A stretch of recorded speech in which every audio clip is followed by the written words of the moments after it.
Hi, Compton Cubs. It's Miss Paccione, and I want to share a book with you called Splat the Cat, Oopsie Daisy.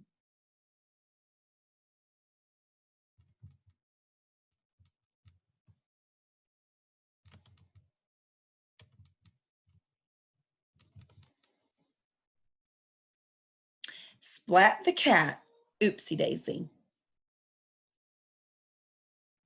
It was almost springtime. The weather was getting warmer, but the sky was still gray and rainy. Splat thought being stuck inside was a waste of a Saturday afternoon. Splat perked up when a sopping wet Seymour scurried into his room. Seymour was carrying a weird-looking seed. "Where did you get that?" asked Splat. Seymour held up the seed and stared at it. Then he shrugged again. "I wonder what kind of seed it is," said Splat. "It could be anything."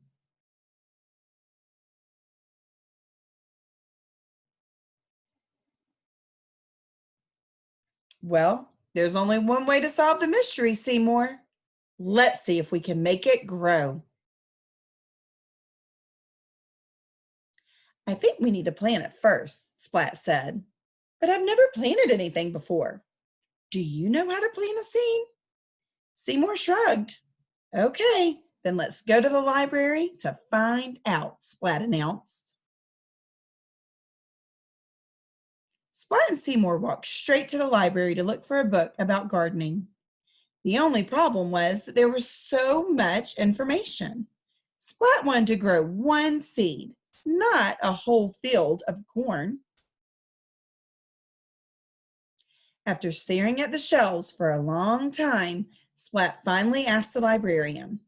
She was happy to help him find the perfect book, A Cat's Guide to Plants and Potting. The book said the first step was getting a pot and filling it with soil. Not all the soil landed in the pot. Splat! Next, Splat planted the seed in the dirt. He set the flower pot on a sunny windowsill. Then he watered the soil. Not all of the water went into the pot. Splat checked the flower pot every day. He hoped and hoped for any sign of a sprout. He wondered what kind of plant it would be. Maybe the seed would grow into a wild garden of roses.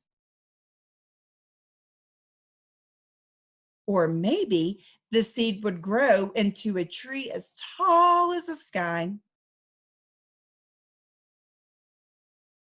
Splat couldn't wait to see what grew. He sang to the seed, read to it, and told it stories. For 2 whole weeks, Splat waited and waited for the seed to do something.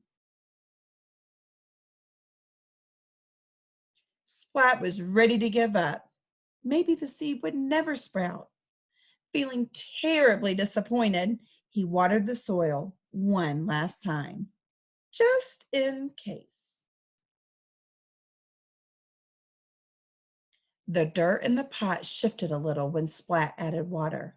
A tiny green sprout sprang up.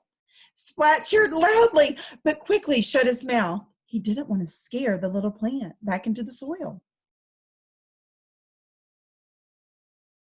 During the next week, the sprout grew a few straggly leaves. Splat was thrilled when a few days later, a little bud appeared atop the stem. The next day, the bud opened and a bloom blossomed. It wasn't a wild jungle plant, or a many-colored rose, or a tall tree. It was a flower, a little daisy, and Splat knew just who to give it to. "I love it," said Mom. "It's the most special flower ever." Splat smiled and hugged his mother. "I grew it myself," Splat said, with a little help from Seymour. Bye, boys and girls. I hope you enjoyed the story. Miss you so much. Have a great day.